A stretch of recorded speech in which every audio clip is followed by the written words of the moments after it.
Three key priorities for fleets this year are increasing productivity, reducing costs, and enhancing driver safety. And AI and connected fleet tech are the engines driving it all. Hey everybody, welcome back to CCJ's 1044. I'm Jason Cannon and my co-host is Matt Cole.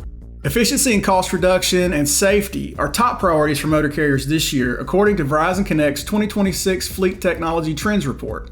66% of fleet professionals say increasing efficiency and productivity is their number one priority this year, followed by reducing operational costs at 62% and enhancing driver safety at 52%. Cost reduction doesn't always lead to increases in efficiency and safety, but the opportunity is there depending on how you apply or invest those savings.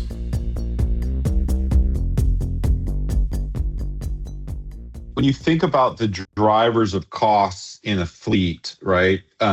Fleet management systems are one of the few things that can sort of address them in a multifaceted manner, right? Whether that's focusing on fuel efficiency, so better routing, optimized routing, limiting of idling for lots of reasons, whether that's environmental or cost driven. You're also going to be looking at things, you have fuel, you have route optimization, you've got reduced risk in terms of insurance liability, both from the insurance, your premium costs, because we have a lot of insurance providers who are either requiring or offering discounts for fleets that are adopting fleet tracking.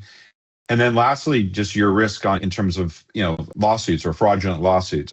4% of GPS fleet tracking users reported improved productivity. 53% of asset tracking users improved equipment utilization.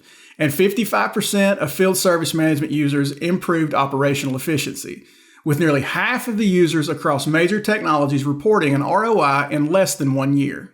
There's multiple things in play. I mean, we're first of all, we're seeing more and more use cases. I think you're seeing asset tracking also becoming, more adaptable. The use cases continue to rise, whether it's, we've seen everything from tracking porta potties to heavy machinery to the folks who are interested in small tools tracking.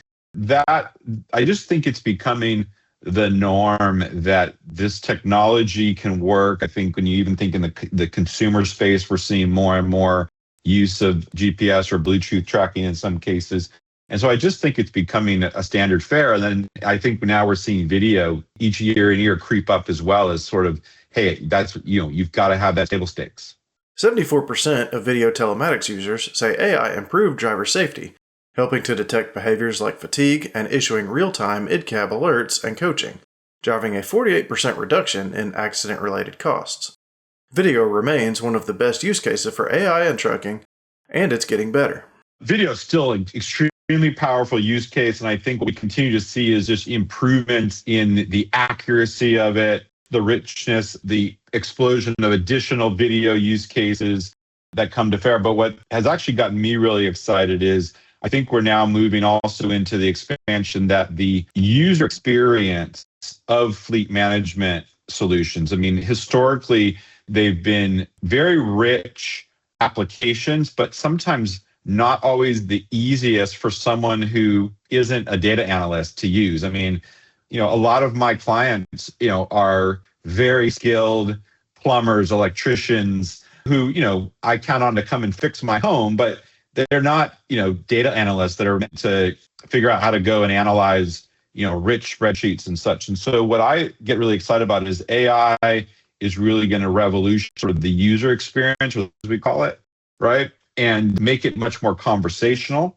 We have some even new capabilities that I think about whether it's my parents or, I'm old enough to say that I'm not always the most maybe tech savvy. Why do I have to know what to ask? Sometimes, people who want to go into an LLM model don't even know what to ask. And I think the same can be true for the, fleet managers. They don't know always what they're looking for. So how do we essentially tell them what we're seeing in the data? What should they be worried about? You should know that Jason's had 20 harsh driving events in the last month. You may want to coach them. So much more proactive type of things that you're going to see in our interfaces. So I'm really excited about how it changes sort of bringing data out to bear, bringing insights that you wouldn't know to look for to help people run their business, to help them, drive down their operational costs or to make their businesses safer. 54% of fleet professionals cited rising costs as their top challenge, and GPS fleet tracking is delivering relief, with users reporting average decreases of 19% in accident costs and 15% in maintenance costs. Again, I think it goes back to sort of that multifaceted approach to efficiency and cost savings. As that's how I sort of interpreted it. I don't know that I think all of our customers, certainly you and I, feel the everyday kind of continued pressure on our day-to-day costs. And I think people are constantly looking for visibility and control into sort of what they can manage. There's certain, you and I can't control the price of fuel, but we can certainly do our best to control how our businesses are utilizing our limited resources, right? And so for me, it's always about how I put myself in the best position to manage what I can control. And I think, fleet management solutions are just a great tool for businesses to use. And they're realizing that, we have a lot of customers who might come and say, hey, I really want to implement this technology for fuel savings, but as they get more familiar with it, they'll realize, hey, it can also help me with driving a safety program or a safety culture in my business, right?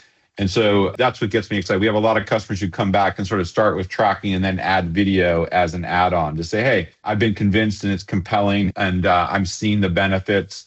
As you saw in the study, a large majority of folks are finding they're getting a return on their investment very quickly, within months of purchase. And so it's that sort of value prop that I think folks very quickly view as attractive and sticky.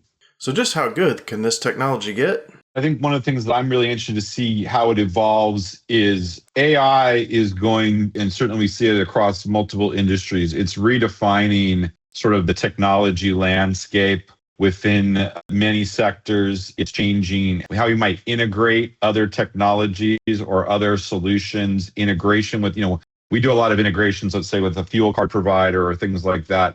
But how those look and feel and what the user experience will look like, I think will be very, very different. We're already seeing a lot of push of things like, mobile coaching, direct to the phone. You'll see a huge leap in personalization. Both personalization down to like the driver level or the fleet level, but also at the business level, like, hey, very quickly we can adapt solutions that are might be one way for a landscaping business and different for a food delivery business. There's just a lot more, the platforms will do a lot more of its own self-learning as we go. What's important for your business may be different from your neighbor's business. The personalization side of it, continued learnings on the safety side. The safety elements are still pretty, I would say, not, basic. Safety, is not just a technology play, it's a huge cultural play.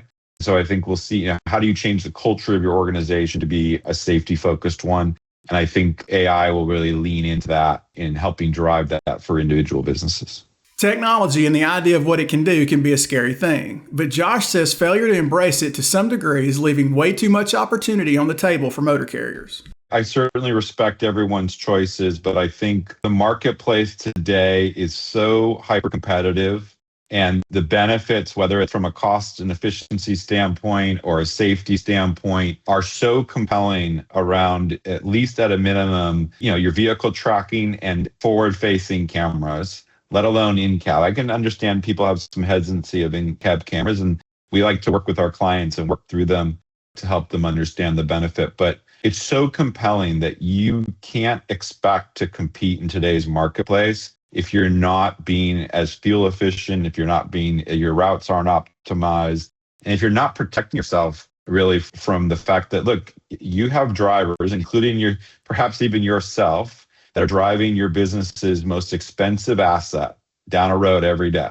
right? And you need to protect those assets with everything that's available in the marketplace. And these offerings, for a relatively small monthly element, one accident, one speeding ticket, essentially can pay for themselves, right? So it's just the value prop is so compelling that I think it's irresponsible for folks not to at least to look at it. And generally, everything we build is designed to still put the fleet manager in control. There is sort of an override, but I just think there are parts of this world that you just have to accept that it's okay to ask for help and that there are tools out there to help you. That's it for this week's 1044. You can read more on ccjdigital.com. While you're there, sign up for our newsletter and stay up to date on the latest in trucking industry news and trends. If you have any questions or feedback, please let us know in the comments below. Don't forget to subscribe and hit the bell for notifications so you can catch us again next week.